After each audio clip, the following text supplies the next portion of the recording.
Welcome to the new episode of Alana Busse podcast, where we dive deep into remodeling, everything about remodeling, kitchens and bathrooms. And there are a lot of things that you need to explore before you even start a remodeling project. So, with these podcasts, we are trying to help you to understand what are the actual steps. And for this episode, particularly, we'll be talking about bathrooms. And Alana here with me. Alana, would you like to say hi?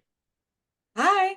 So yes, this episode, if you're planning a bathroom remodel in the future, I will be asking Alana the question and then we'll be getting the answers that you're looking for. So again, this is going to be an amazing episode. Just stick around and we will be giving you every single step that is need to be considered before you starting your remodeling project. So Alana, we have a lot of questions from our homeowners in the area when we are especially, embarking on a remodeling project.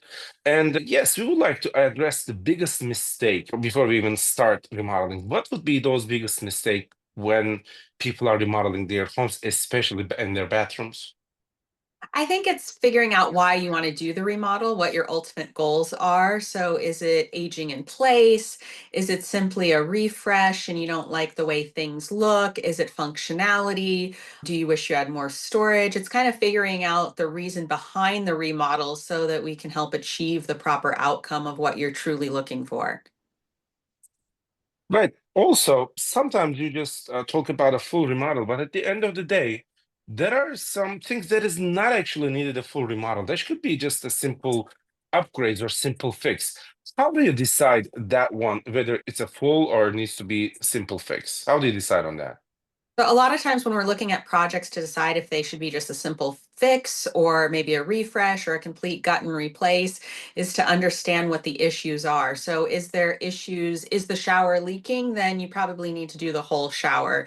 If you're just kind of looking for a little upgrade, maybe we're just doing some new shower glass and some new countertops and a new floor and painting versus gutting the whole project. But if your home is older and your bathroom's 40 years old and things are starting to fail, then a lot of times we want to open it up and get to the root of some of those issues and get those taken care of along with the remodel so you have a good structure behind and the pretty materials on top. Yes, this is very important, especially the material side of things is very important, I believe.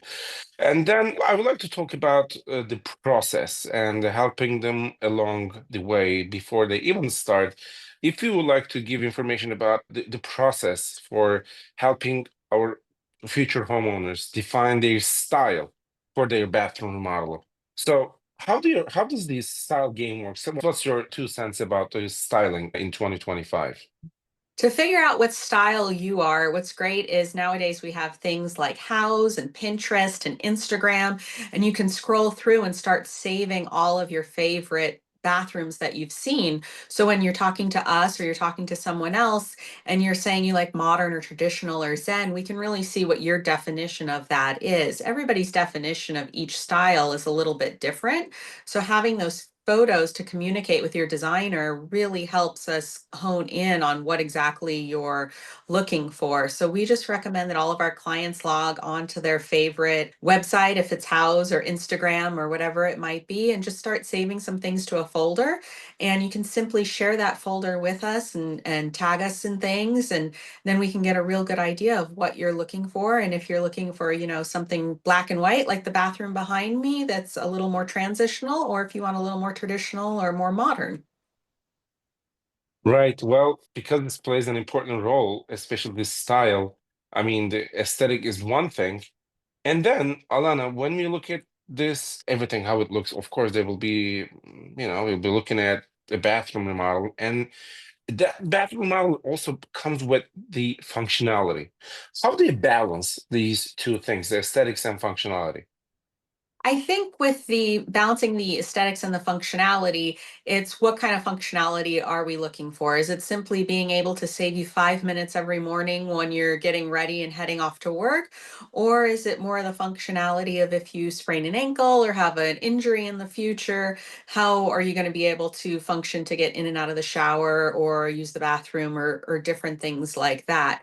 So we really do try to focus on kind of the pretty aesthetics, but then there is so many things that help it become more functional that are really nice out there nowadays. The grab bars are not the ones you're picturing at your doctor's office or in the hospital. There's beautiful grab bars that if you didn't know they were grab bars, they just look like decorative towel bars. And faucets that are easier to turn on and off with arthritis in your hands versus other faucets. So there's all sorts of different ways we can make it more functional. We just try to work with our clients to understand what part of the functionality is most important to them for now or in the future if they plan on staying there for a while. Right. This is a very important part of it. And thank you so much for giving us these details about how to do the balance. It's a very important, I believe, for these homeowners who's tuning in, either watching this one today. Well, another question that I would like to ask you, there are some features that is sometimes overlooked and you believe it's really important, but might be really good one for a comfortable and luxurious bathroom. What's your one feature that is really believed that is might be overlooked? Well, I think it's just having the proper built-in storage is often overlooked. Some people just see a vanity as a vanity, but it's more than that. It's where are you going to put all your hair products? Can you keep everything together? Having hair blower pullouts or curling iron pullouts so that all of your stuff can stay nice and organized and it doesn't take you the 5 minutes to dig it all out and unwind it all and all of that, that maybe you'd use that flat iron more often if you had the proper storage. So a lot of times I think storage, people are so used to dealing with storage in their kitchen that it's overlooked in the bathroom. So if we really focus on that, that tends to be something that people really love. And then just making sure you have enough space in your shower for all your shampoo niches and having a nice big niche. A lot of times people think they can maybe just do a small one or don't need one, but all of your bottles and products have to go somewhere. So let's make a beautiful space to store them. Great. This is a very interesting approach to this questions that any homeowners in the future regarding remodeling bathroom might ask. Of course, thank you so much for this. And speaking of this storage, what is the best way to maximize space in a small bathroom? I know not all the bathrooms are very big, right? And we have to maximize that space. So what do you think? What's the best way to maximize that storage in those small bathrooms? We love using frameless cabinets. They give you absolutely the most storage, especially with drawers, and everybody wants drawers to kind of get as much storage as possible. We can also do small cabinets behind the toilet or little shelves so you can gain a little bit more storage there. Medicine cabinets, if you need a little bit more storage kind of in the wall. So we try to find all the little nooks and crannies that we possibly can in the bathroom. You can even add storage into toe kick drawers and things of that nature. So most bathrooms are only so big, and of course we can do an addition and make you a nice big bathroom that you can get a ton of storage. But a lot of our clients aren't doing an addition and just want to maximize the space that they have. So proper Right, cabinets. right. Also, I believe you also mentioned that the materials also is something. That's why let me ask you the same question. Let's talk about the best materials for that'll be long lasting and require minimal maintenance. What's your favorite materials for this in the bathroom?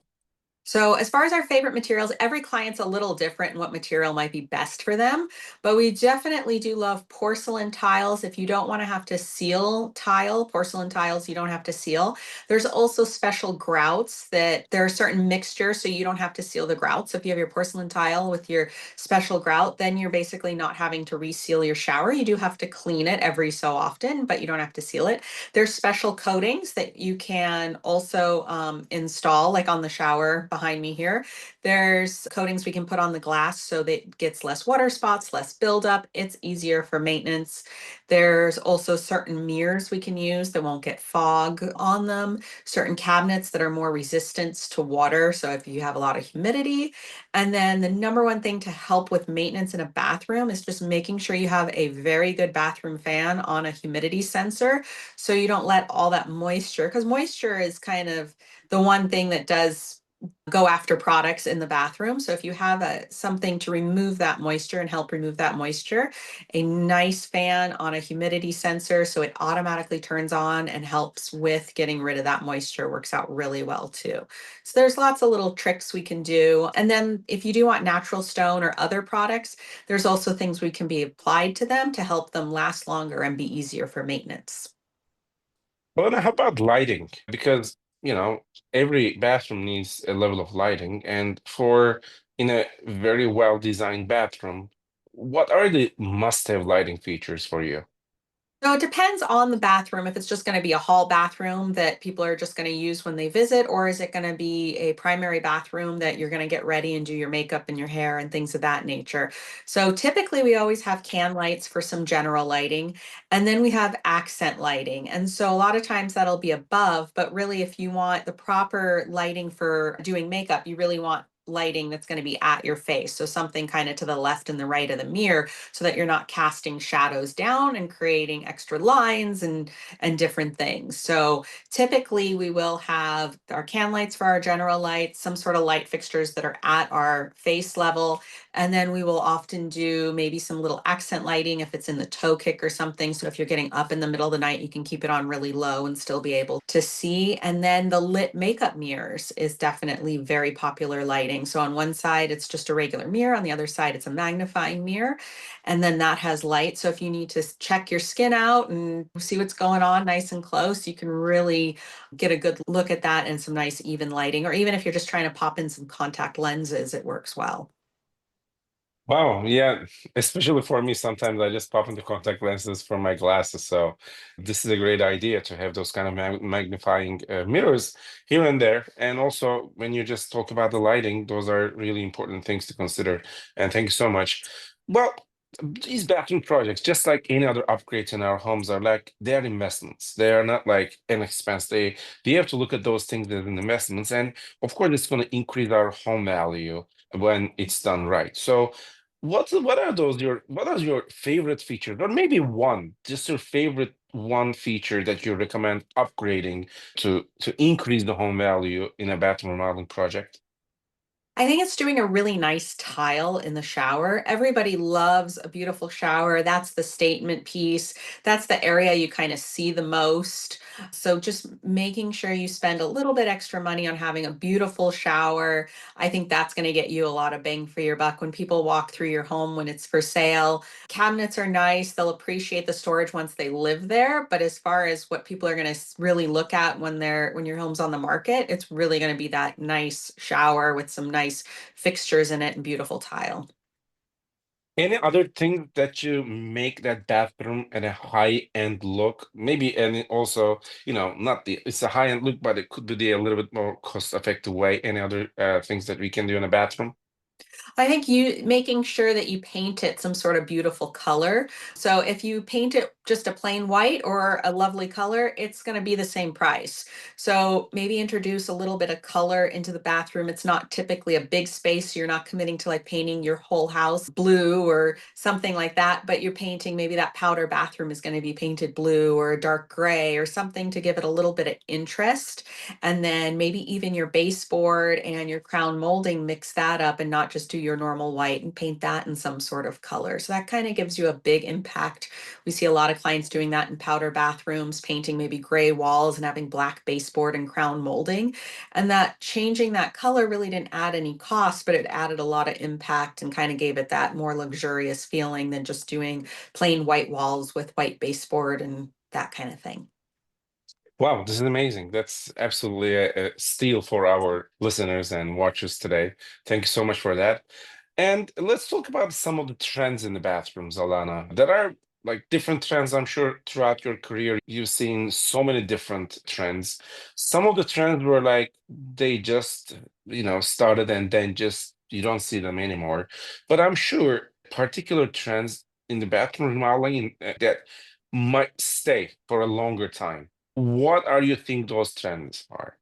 I think the trends are having a really nice shower with the shower wand and a shower head and just a bench and the niches and just really making a nice shower. I think that trend is here to stay. We are seeing more people converting tub showers into just showers because the tubs were kind of small and the area you're not really going to lay there and relax and stuff. So we're seeing a focus on showers versus maybe 10 years ago, 15 years ago, we were seeing people that wanted the big tubs with the big tub decks and all of that. That kind of went away. And I don't know if that's coming back. I feel the shower trend here to stay. It's been here for at least 10 years and it's going to continue. And then just the storage, making more storage that's designed for what you're actually using so that we can have the hair blower pullouts, the stuff for makeup and things like that, versus it used to be you just threw everything under your sink. You just had one big area just under your sink. Wow, this is great. Yeah, well, storage also, yes, very practical and it's very important. And thanks so much for that one too. Now I would like to ask you about like the preparation side of the remodeling project because yeah, there should be some sort of a level of preparation from the homeowners before even they're starting their project. And if they want to process to go a little more even smoother than they expect, of course, they need to prepare their home. What do you think those things are? What type of preparations that you need to consider? Well, I think it's making sure you're working with somebody you're comfortable with, making sure that when you, after you sign the construction contract, everything is actually in before you start, because there are still delays on items. And in a bathroom, you actually have a lot of different items from so many different plumbing fixtures, tiles, grouts, slabs, cabinetry, so many different things. So making sure you have everything in. And then as far as right before you start construction, the little bit of stuff that homeowners are going to need to do is pack up everything that's in their cabinets and in the bathroom. We typically recommend you go through everything and throw out things that are past their expiration or their time. If you don't wear that shade of makeup anymore, it's time for it to go. If you've had lotions and potions and things for a little bit too long, it might be time for them to be gone too. So it's a great time to clean stuff out. And then we always make sure the path of travel, how are they going to get? Most bathrooms don't have an exterior door. So we always want to make sure how is our path of travel. And maybe items in the house might also have to be packed up. So if you have maybe some artwork on the walls that's going to be between the bathroom and the exterior door, we'll need to get that down if that's the homeowner taking it down, if it's smaller, us taking it down, if it's a little bit bigger. And having a little bit extra space in your garage to store some of these items as the process is going along. In a kitchen, there's normally extra room, and so stuff can be put into a corner, but a bathroom, a lot of times it's just a little 9 by 5, and there isn't enough space to have maybe the plumbing fixtures still there or laid out or the cabinets while other things are being done. So cleaning out a little corner of your garage so that space can be used definitely helps us along. Definitely they will help because it's an important aspect when you're remodeling. And thank you so much for dropping this knowledge here. Let's talk about, let's say we have prepared and we're pretty much ready for our bathroom remodeling project. And now it's time to hire a contractor. Mhm. And can you list your checklist items or the things that homeowners look or consider when hiring a contractor for their bathroom remodeling project? You definitely want to make sure you hire a licensed contractor. So it's very simple to check. The contractor will give you their license number, which should be on their business card, their website. Basically, anything that has their name should have their license number. And you can simply go to the California website. So if you just type in California Contractors Board, it will pop up. You type in the license. You always want to make sure that it's active, that they're carrying their bond like they're supposed to, and it should show it right there, making sure they're in good standing and making sure their name matches their contractor's license is this is another thing. So that's the first thing. And if somebody passes that, then you can move along to the next option, which is getting some referrals, seeing some of their work, making sure you're happy with that, talking to maybe some people that have already worked with them, and then asking kind of what their process is, making sure that they provide you a schedule so you know what's going on. It's not just going to be that they're going to show up at random. And kind of those things help you really select someone. Amazing knowledge. Well, I hope everyone, just like me, they're enjoying this conversation today, folks, because yes, it's as you can see, we're talking about a very deep, I would say, all these details and everything that before you even start spending your thousands of dollars, again, it's an investment. And I hope you're enjoying this conversation today. So we have to wrap up. I just have one last question, Alana. I would consider this question as a bonus for anyone who is just tuning in today, especially in Thousand Oaks area that all our homeowners who is looking for a remodel project. So just wanted to ask you, your one upgrade that you always recommend for a master bathroom remodel, what would be that upgrade? I would say probably always making sure you have a hand wand in the shower so that if you have a shower head typically, and then a hand wand, and then I love the hand wand on a slide bar. So you can have the water just going to your hand wand. You can adjust the slide bar up and down, which when we get our hair done and we can pull the hand wand down and then we can take shower and kind of get a couple days out of our hair. That works really well for so many different clients. And that hand wand also is great for cleaning the shower later on, giving it a nice rinse versus having to use a cup or something like that. And if you have a dog, bathing the dog. So the hand wand is definitely an upgrade that we do recommend quite a few times. And it is surprising how many people don't currently have one. And then once they get it, they don't understand how they lived the last 10 years without it. Well, Alana, just wanted to say thank you for sharing and dropping all this knowledge, all these golden nuggets that you shared today. I hope the homeowners who are considering their next bathroom remodeling project will find all these information helpful. And folks, that was another episode of Alana Busse podcast, and we are going to see you next time. Goodbye.